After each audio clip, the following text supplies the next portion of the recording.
Welcome to preparation আড্ডা।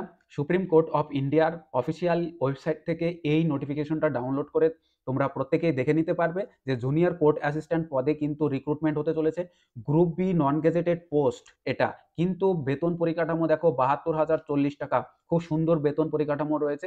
আর total vacancy আছে 241খানা। তোমরা অবশ্যই যাদের যোগ্যতা রয়েছে তারা অবশ্যই কিন্তু এটা ফর্ম ফিল আপ করতে পারবে। তো তোমরা করে নিও। দেখো, এখানে বলা হয়েছে যে ভ্যাকান্সি চেঞ্জেস হতে পারে, অর্থাৎ ডিক্রিজ অথবা ইনক্রিজ যে কোনোটাই হতে পারে ডিউ টু অ্যাডমিনিস্ট্রেটিভ রিজনে। তো সেটা হতে পারে।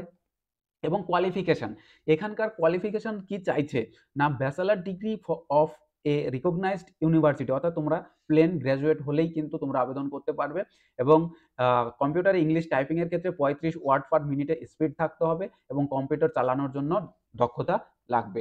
এজ এজ লিমিট 8/3/2025 অনুসারে 18 এর কম হবে না এবং 30-এর বেশি হবে না। কিন্তু আবার এসসি এসটি ওবিসিদের ক্ষেত্রে এবং ডিফারেন্টলি এবেলড এক্স সার্ভিসম্যান এদের ক্ষেত্রে কিন্তু যথারীতি গভর্নমেন্ট রুলস অনুযায়ী ছাড় রয়েছে।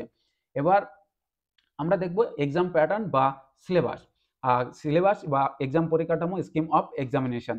হ্যাঁ, এখানে আমরা দেখব যে অবজেক্টিভ টাইপের 100খানা কোশ্চেন থাকবে এবং তার মধ্যে 50খানা থাকবে ইংলিশ এবং 25খানা থাকবে হচ্ছে জেনারেল অ্যাপটিটিউড কোশ্চেন, 25টা থাকবে জিকে অর্থাৎ জেনারেল নলেজ। আর তার সাথে অবজেক্টিভ টাইপ কম্পিউটার নলেজ টেস্টের জন্য 25খানা কোশ্চেন থাকবে। এই দুটো সেকশন মিলে তোমার টাইম দেওয়া থাকবে মাত্র 2 ঘন্টা, এবং এই 2 ঘন্টা কিন্তু যথেষ্ট টাইম এই পরীক্ষাটুকুর জন্য। এবার আমরা বলবো যে এইখানটাতে যারা কোয়ালিফাই করবে তারা কিন্তু অর্থাৎ পরের স্টেপ যেটা থাকবে সেখানে কিন্তু টাইপিং থাকবে। এই যে টাইপিংটা, এই টাইপিংটা কিন্তু বলা হচ্ছে 10 মিনিটের টাইপিং এবং 35 ওয়ার্ড পার মিনিট লাগবে এবং টোটাল যা ওয়ার্ড হবে তার 3% মিস্টেককে অ্যালাউ করা হবে। এবং এখানে যারা টাইপে যারা সফল হবে তাদেরকে কিন্তু আবার ডেসক্রিপটিভ পেপারের জন্য ডাকা হবে।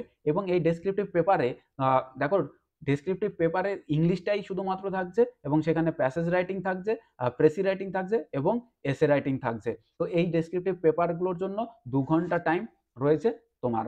এবং এখানে বলা হয়েছে যে টোটাল যা ভ্যাকান্সি আছে সেই ভ্যাকান্সির জন্য ইন্টারভিউতে 1:3 হিসাবে ক্যান্ডিডেটকে ডাকা হবে, অর্থাৎ একটা ভ্যাকান্সির জন্য 3 জন ক্যান্ডিডেটকে কিন্তু ইন্টারভিউতে ডাকা হবে। সেভাবেই কিন্তু নোটিফিকেশনে পরিষ্কার বলে দিয়েছে।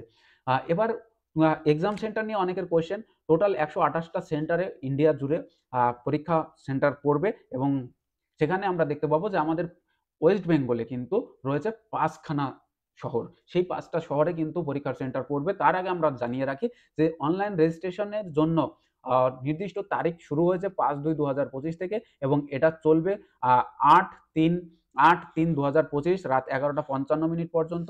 দেখো, এবং তোমরা যে অনলাইনে ফিজ জমা দেবে সেই ফিজটা কাদের জন্য কত না, জেনারেল ওবিসি ক্যান্ডিডেটদের জন্য 1,000 টাকা এবং অন্যান্য যেমন SC ST ex serviceman differently abled এবং ফ্রিডম ফাইটার ক্যান্ডিডেটদের জন্য কিন্তু রয়েছে 250 টাকা। এবং এটা অনলাইনেই কাটাতে হবে টাকাটা পুরোটাই, অফলাইনে কিন্তু অ্যাকসেপ্টেড নয়। এবং পুরো গাইডলাইন জেনে তবেই কিন্তু ফর্ম ফিল আপ করবে খুব সতর্কভাবে। এবং এখানে আমরা এবার যাব সিট, অর্থাৎ পশ্চিমবঙ্গের কোন কোন শহরগুলোতে সিট পড়তে পারে। ভ্যাকান্সি তো তোমরা দেখেই নিলে। এবার আমরা ওয়েস্ট বেঙ্গলের দেখো, এখানে রয়েছে আসানসোলে সিট পড়বে, সিট রয়েছে বর্ধমানে, রয়েছে দুর্গাপুর, কলকাতা, শিলিগুড়ি। এই 5টা সেন্টারে কিন্তু সিট পড়বে। সুতরাং তোমরা তোমাদের নিয়ারেস্ট শহরে কিন্তু সিট দিয়ে তোমরা এই ফর্ম ফিল আপটা করতে পারবে। তো এই ভিডিওটা ভালো লাগলে বন্ধুদের মধ্যে শেয়ার করো, আর প্রিপারেশন নাও। তোমাদের সমস্ত আপডেট কিন্তু পেয়ে যাবে আমাদের চ্যানেলে, তাই চ্যানেলটাকে সাবস্ক্রাইব করে বন্ধুদের সাথে শেয়ার করো এবং জুড়ে থাকো, পড়াশোনা করো। Best of luck. আবার দেখা হবে পরের ভিডিওতে।